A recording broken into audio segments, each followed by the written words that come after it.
Guys, welcome back to the channel. Today we are on another adventure. As you can see, we're at Luray Caverns. This is the largest caverns in the east of America and the most visited in the United States. So let's go explore. All right, here we go. We go out these doors and to the left here.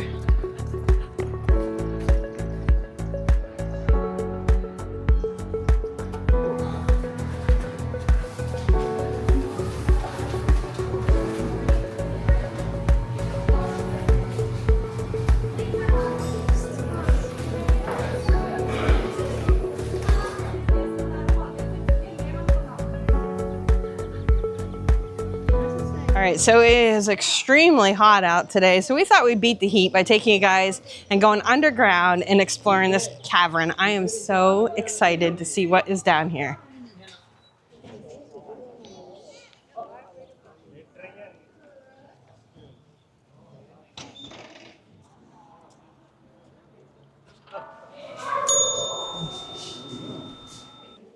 Ah, I got kissed by the cave. Wow. Look at this. This is incredible.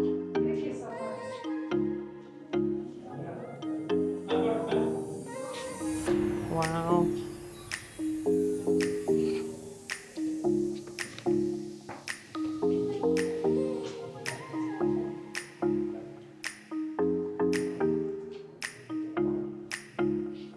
This is cool in here. Wow, it's huge. Wow. This is impressive. Look at the columns.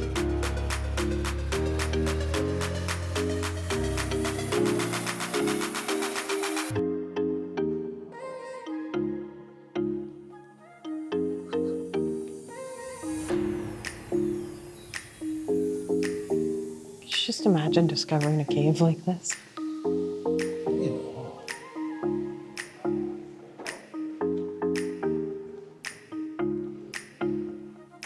Okay, so this is a self-guided tour, and we got a little book. It says scientists estimate the caverns to be about 450 million years old. Luray Caverns is a solution cave. Water mixed with carbon dioxide from the atmosphere creates a mild carbonic acid in the soil. When that solution seeps through the ground, coming in contact with the limestone layers, the acid hollows out the bedrock, creating these cavern rooms. By slowly eroding the weaker minerals, the harder minerals are left behind. These are the walls and ceilings. As water continues to drip into the chambers, the carbon dioxide is released and the droplet crystallizes. Resulting formations are called speleothems. Two basic types occur. The rounded, upwardly protruding formations on the floor are called stalagmites, and their pointed counterparts hanging from the ceilings are called stalactites. Cavern formations grow at the rate of 1 cubic inch every 120 years. Three natural colorations are represented by the different types of minerals collected by water. The white is calcium carbonate in its pure form. The reddish brown is iron oxide, and the grayish black is magnesium oxide. Any green color today is an algae growing due to moisture near light source.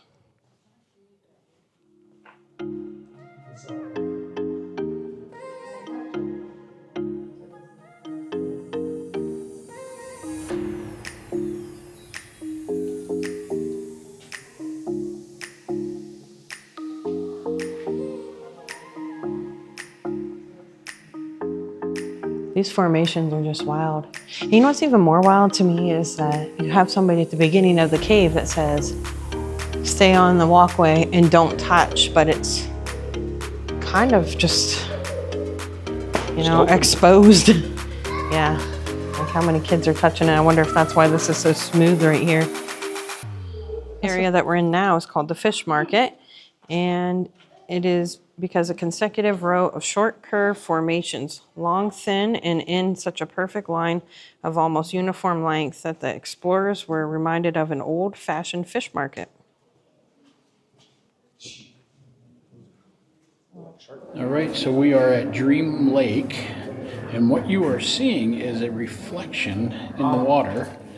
Part of the lake is 18 to 20 inches deep. Wow.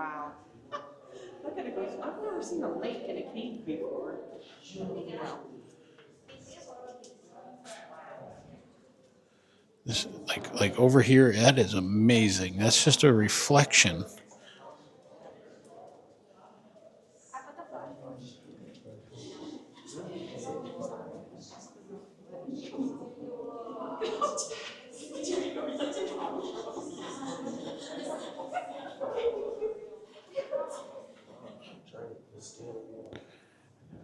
So when a drip comes off the top of the cave, it gives a ripple, and it gives it the real effect that we are just looking into water.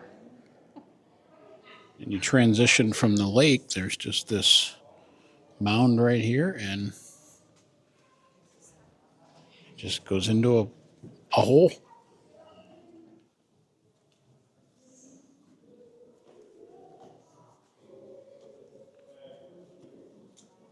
So they call this Pluto's ghost. 500 foot down into the abyss.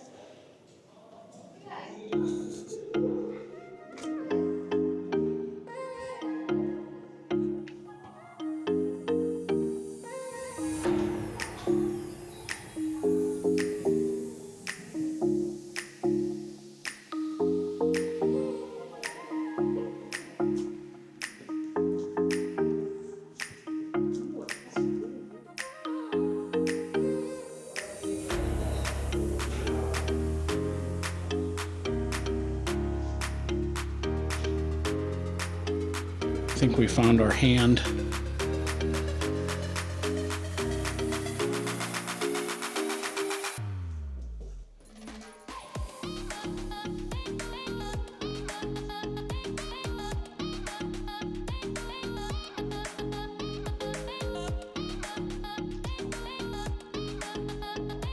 So this white flowstone is called Tatiana's Veil. So, flowstone occurs when water seeps down a wall or over a cave floor, depositing layers of mineral-rich water. The slow rate requires 300 years to form 1 cubic inch. Kind of a neat arch inside the cave.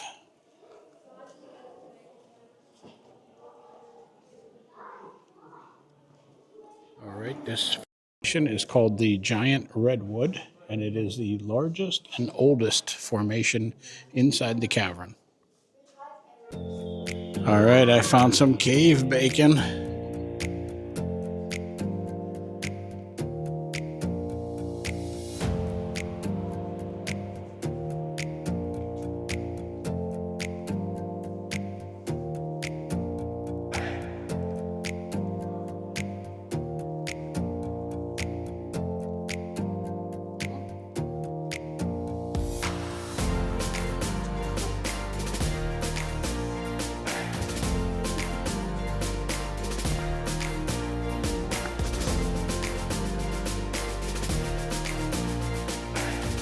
Formations in this cave just keep going and going. Every time we round a corner, there's something new.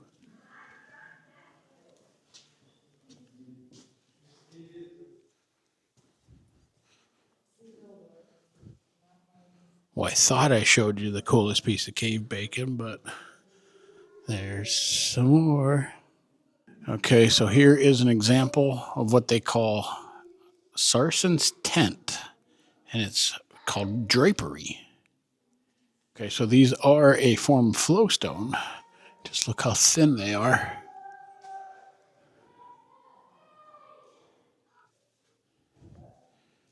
A bit of moisture coming through the cave there, which is signs this cave is still growing.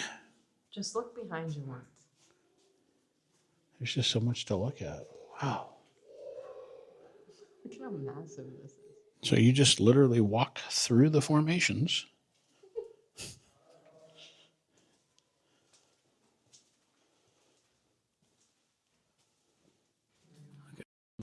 White. Look how white this one is, and look at the flowstone.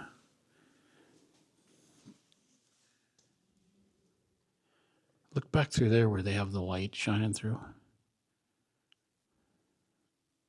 All right, so we're going down deeper into the cave. More water down here. So we were going to point out how this one looks like it had fallen, and then It's called fallen stalactite. This is some really cool flowstone over here. But if you look, it goes all the way back through there. So I wonder how much of this cave we don't get to explore.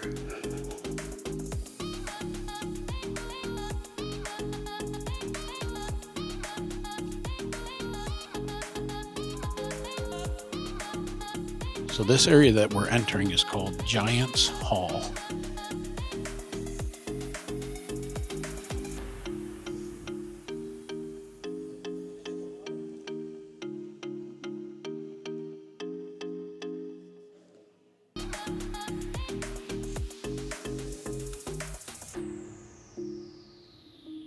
So this formation's pretty cool. You can see the light coming through it.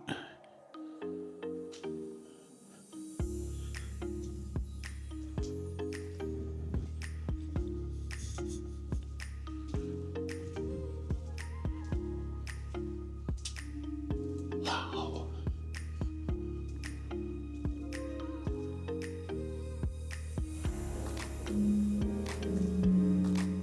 This cave has to be my favorite.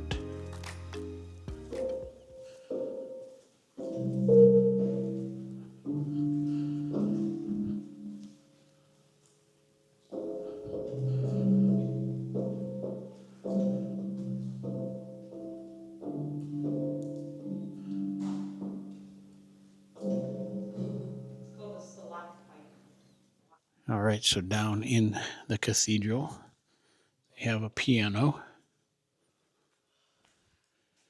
and they call it the stalacpipe. Stalacpipe. So the employee down here told us that the piano plays automatically every 5 minutes.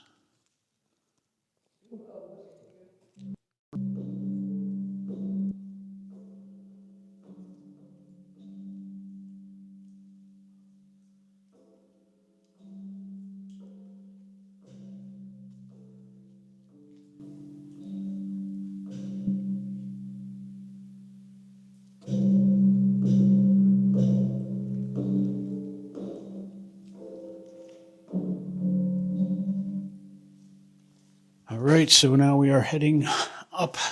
So we must have been at one of the lower points of the tour.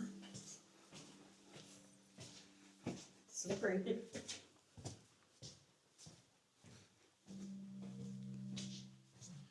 So we are now walking in Pluto's ghost, and we're going back up out of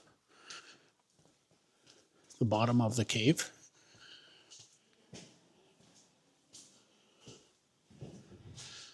All right, wow, look at that one. That's pretty cool. So here is Wishing Well.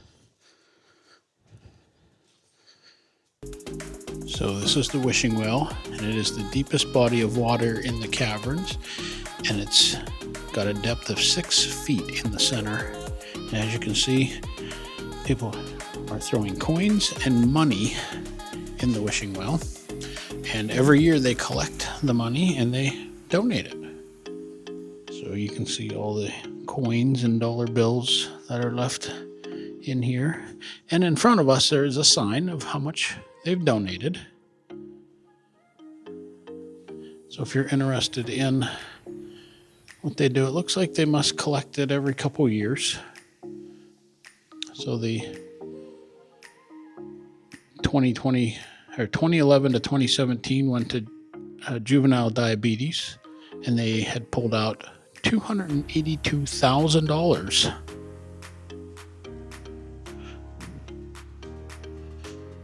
All right, we are coming up to Morrison Hall.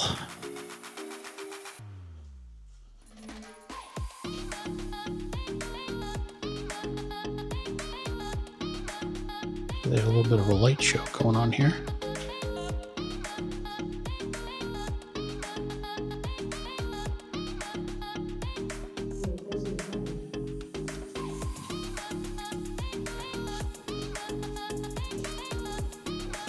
Tight quarters here. Watch your head.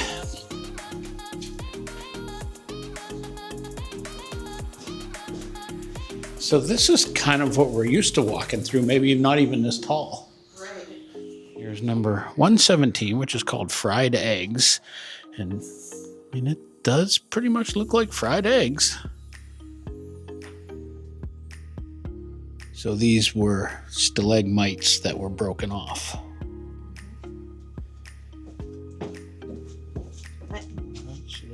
We are cutting through. This section of the cave is really wet. You hear a lot of dripping. Oh, that's cool. Look at the white up on top, and it's dripping down. Is it dripping to this one, do you think? Oh, this was cool too. This is called Stebbins Avenue that we're in.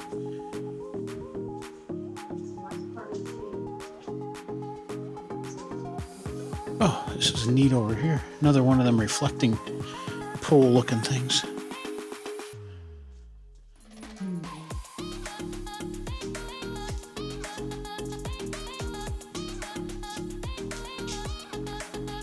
And I think we're back to the beginning.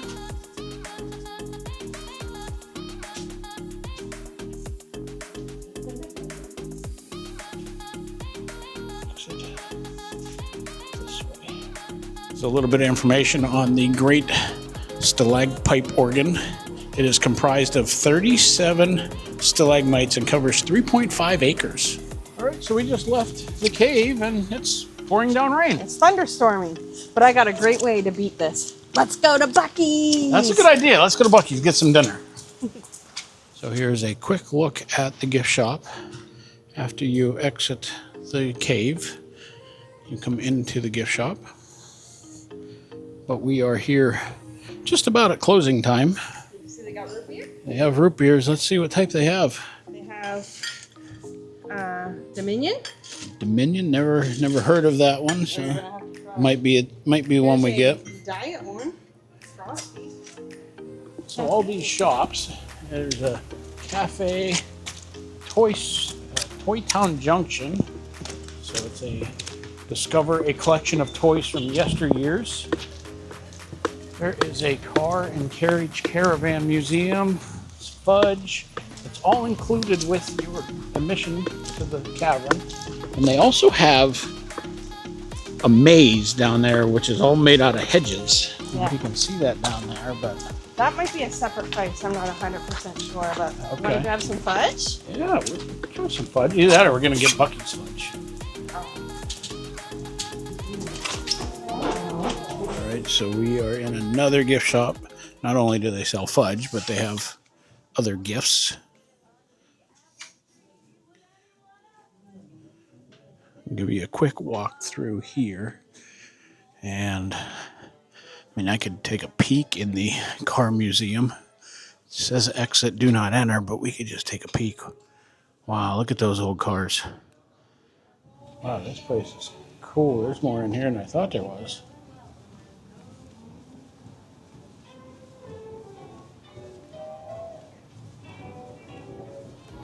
All right, so now we just left the carriages and we're gonna get into, looks like 1908, 1904, so in the early 1900s. Here's a sign, tells me 1890 to 1919 production era automobiles.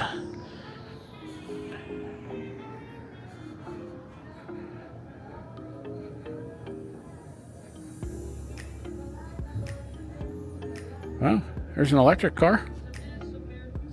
Maybe the first electric car. Built in 1908.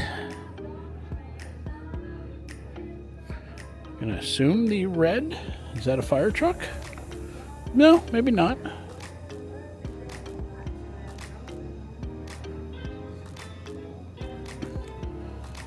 $1914.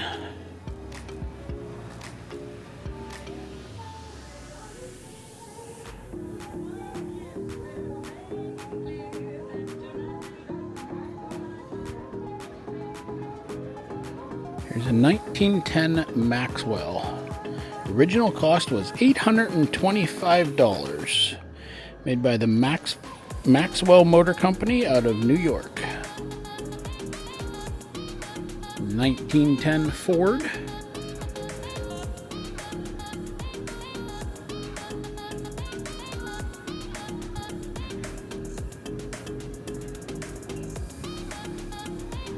This one's really cool coming up. The Shenandoah Valley Dairy from Winchester, Virginia. It's a 1914 Ford Model T milk wagon.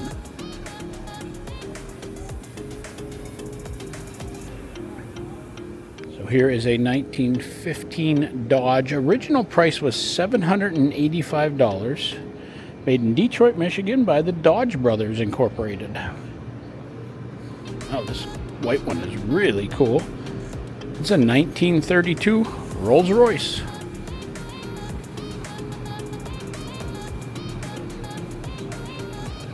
Oh, I like that one, the police department. That is a 1925 Graham Brothers.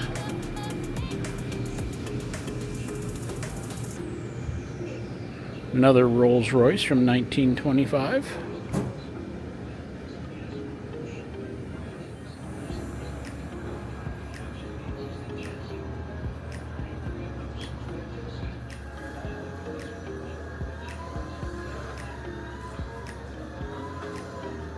The paint job and the color of this car is cool. It's a 1930 Cord.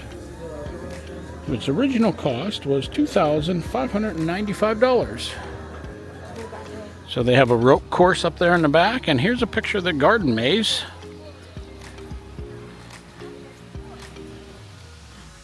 It's kind of like a corn maze, but made with hedges. And the cost for the garden maze is $12 for an adult. And that's where you go in. Little pond. I don't see any fish. There's your waterfall for the day. There is also the Shenandoah Heritage Village across the street. But everything is closed. We shut it down.